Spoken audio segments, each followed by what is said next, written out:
One punch and game over. Arman सरूकी ने ये जो नॉकआउट किया है ये किसी ने भी आता हुआ नहीं देखा और with in a split second एकदम से अरमान सरूकी ने अपने बिग राइट पंच को थ्रो किया और बेनील दारुश नॉकडाउन हो गया। मेरे लिए ये फाइट वहीं पर खत्म हो गई थी क्योंकि बेनील दारुश कंप्लीटली नॉकआउट हो गया था, बट 2-3 और पंचेस के बाद रेफरी ने इस फाइट को स्टॉप कर दिया और अरमान सरूकी इस फाइट को जीत गया एक ही मिनट में। अरमान सरूकी ने ये जो नॉकआउट किया है ये कोई एवरेज नॉकआउट नहीं है, क्योंकि अगर हम अरमान सरूकी की बॉडी को देखें तो उसकी बॉडी पोजीशन में भी नहीं थी नॉकआउट करने के लिए। अब इस नॉकआउट पंच से पहले अरमान सरूकी ने एक बिग नी को थ्रो किया जो बहुत कम मार्जिन से मिस हुई, बट इसी के बाद अपने राइट पंच को थ्रो किया जो परफेक्टली लैंड हुआ बेनील दारुश के ऊपर और बेनील दारुश नॉकआउट हो गया। अब ये पंच उसने इतनी जल्दी थ्रो किया था कि अपनी नी को मिस करने के बाद वो सिंगल लेग में था और उसी पोजीशन से उसने बेनील दारुश को नॉकआउट कर दिया। अरमान सरूकी ने अपनी फीट को भी लैंड नहीं होने दिया जिससे कि वो और भी ज्यादा पावर को जनरेट कर सकता था, बट एक ही टांग में खड़े होने के बाद भी उसने अपने राइट पंच में इतनी ज्यादा पावर को जनरेट किया जो इनफ थी बेनील दारुश को नॉकआउट करने के लिए। अब बेनील दारुश की बात करें तो लास्ट टाइम बेनील दारुश ने यह कहा था कि वो चार्ल्स ओलिवेरा की फाइट में जोन आउट हो गया था, बट इस फाइट में ये नहीं बोल सकते क्योंकि बेनील दारुश अपनी एबिलिटी के हिसाब से ठीक फाइट कर रहा था, बट उसने वो अरमान सरूकी का बिग पंच आता हुआ नहीं देखा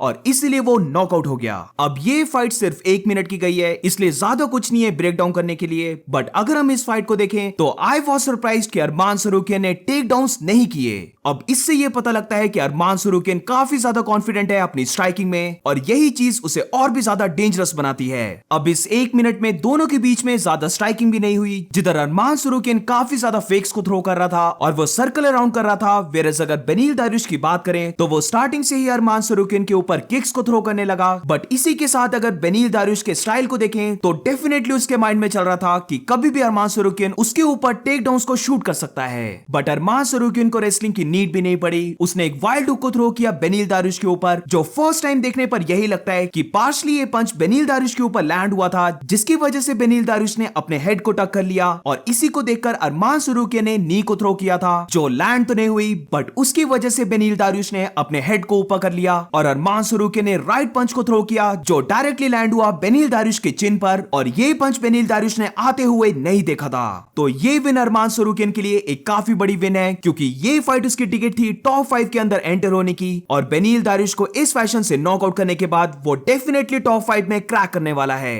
अरमान सरूकी ने बोला कि उसे चैंपियनशिप फाइट चाहिए, बट इसी के साथ उसने ये भी बोला कि अगर उसे और भी ज्यादा फाइट्स करने पड़े तो वो रेडी है फाइट्स करने के लिए। ये अरमान सरूकी का काफी अच्छा एटीट्यूड है क्योंकि अभी एकदम से उसे टाइटल शॉट नहीं मिल सकता क्योंकि अभी तो लाइट वेट डिवीजन में लाइन लगी हुई है जिधर सबसे पहले चार्ल्स ओलिवेरा को मिलेगा, उसके बाद जस्टिन गेची है, बट अरमान सरूकी इधर ये कर सकता है कि वो एक और फाइट को जीत जाए और जस्टिन गेची के बाद अपने टाइटल शॉट को कंफर्म कर ले। वो इस फाइट में जरा भी हर्ट नहीं हुआ, इसीलिए मुझे लगता है कि यूएफसी को चाहिए कि वो डस्टिन पोरियर और अरमान सरूकी की फाइट बुक करवा दे। आई रियली होप कि डस्टिन पोरियर इस फाइट को डिक्लाइन ना करे क्योंकि ये मैचअप बहुत ज्यादा इंसेन है और ये डेफिनेटली फाइट हो सकती है यूएफसी 300 में। अरमान सरूकी सिर्फ अभी 27 इयर्स का है, तो इमेजिन करो आने वाले 2-3 सालों में जब वो अपनी प्राइम को हिट करेगा तो वो और भी कितना ज्यादा बेटर फाइटर बन जाएगा। सो ह्यूज विन अरमान सरूकी की तरफ से, वो डेफिनेटली अब टॉप 5 में एंटर होने वाला है एंड आई थिंक अरमान सरूकी सिर्फ एक फाइट दूर है लाइट वेट बेल्ट के लिए फाइट करने में।